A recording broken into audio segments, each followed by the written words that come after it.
अगर कोई आपसे कह रहा है माल्टा का नया मैरिट प्रोग्राम बिल्कुल अमेरिका के EB2 NIW या ऑस्ट्रेलिया के नेशनल इनोवेशन जैसा है, तो रुक जाइए। आज मैं ऑफिशियल लॉ के बेसिस पर बताऊंगा कि असल सच क्या है, और शायद इस वीडियो के बाद आप हजारों यूरो बचा लें। अस्सलाम वालेकुम, मैं हूं Adil Ismail, senior immigration consultant and founder of Superior consulting.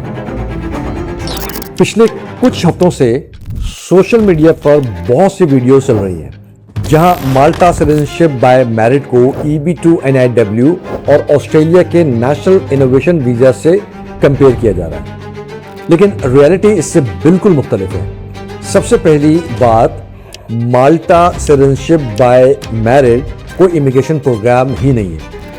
जी हाँ, ये कोई स्किल माइग्रेशन वीज़ा नहीं है, ये कोई एंटरप्रेन्योर वीज़ा भी नहीं है, और ना ही कोई ऐसा प्रोग्राम है जहां सिर्फ अवार्ड्स, पब्लिकेशन या अचीवमेंट दिखाकर सिटीजनशिप मिल जाए।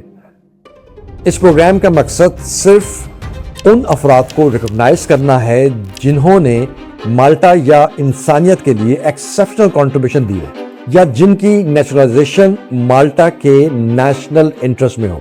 यानी गवर्नमेंट ऑफ माल्टा खुद डिसाइड करती है कि किसी शख्स को सिटीजनशिप मुल्क के लिए एक्स्ट्रा ऑर्डिनरी बेनिफिट के लिए देनी चाहिए या नहीं। अब इसको EB2 NIW से अगर कंपेयर करें तो अमेरिका का EB2 NIW एक एम्प्लॉयमेंट बेस्ड इमिग्रेंट कैटेगरी है, जहां USCIS लीगल क्राइटेरिया के मुताबिक एविडेंस इवैल्यूएट करती है। अगर आप दिनसार क्राइटेरिया मीट करते हैं और प्रूव कर देते हैं कि आपका प्रपोज एंडेवर अमेरिका के नेशनल इंटरेस्ट में है, तो पिटीशन अप्रूव हो सकती है। इसी तरीके से ऑस्ट्रेलिया का नेशनल इनोवेशन वीजा भी एक स्ट्रक्चर्ड इमिग्रेशन पाथवे है, जहां एप्लीकेंट की इंटरनेशनल अचीवमेंट्स, टैलेंट और फ्यूचर कंट्रीब्यूशन एसेस की जाती है। मेरी 858 और EB2 NIW की कंपैरिजन वीडियो यूट्यूब चैनल पर मौजूद है, उसे जरूर सुनें और देख लीजिए ताकि बात आसानी से समझ में आ जाए। माल्टा मेरिट प्रोग्राम में ऐसी कोई पॉइंट सिस्टम नहीं, कोई फिक्स एलिजिबिलिटी नहीं, कोई गारंटीड पाथवे नहीं और कोई ऑटोमेटिक अप्रूवल नहीं। यहां पर केस मिनिस्टर की डिस्कशन और माल्टा के नेशनल इंटरेस्ट पर डिपेंड करता है। अगर आप साइंटिस्ट हैं, ग्लोबल एंटरप्रेन्योर हैं, वर्ल्ड क्लास रिसर्चर हैं, या आपने ऐसी एक्स्ट्रा ऑर्डिनरी कंट्रीब्यूशन दी है जो माल्टा के लिए एक्सेप्शनल वैल्यू क्रिएट करती है, तब भी अप्रूवल गारंटीड नहीं होता।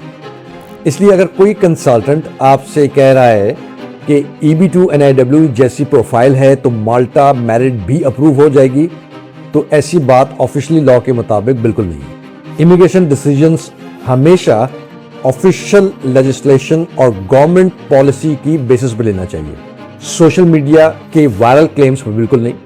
अगर आप अपनी प्रोफाइल का जेन्युइन असेसमेंट चाहते हैं, चाहे वो EB2 NIW अमेरिका का प्रोग्राम हो, ऑस्ट्रेलिया का नेशनल इनोवेशन वीज़ा हो, या माल्टा का सिटीजनशिप बाय मेरिट, तो पहले फैक्ट समझिए फिर डिसीजन लीजिए। मैं हूं आदिल इस्माइल, फॉलो कीजिए, क्योंकि यहाँ सिर्फ मार्केटिंग नहीं, ऑफिशियल इंफॉर्मेशन और प्रैक्टिकल इमिग्रेशन गाइडेंस मिलती है। अपना बहुत सा ख्याल रखिएगा। I'll see you in the next one.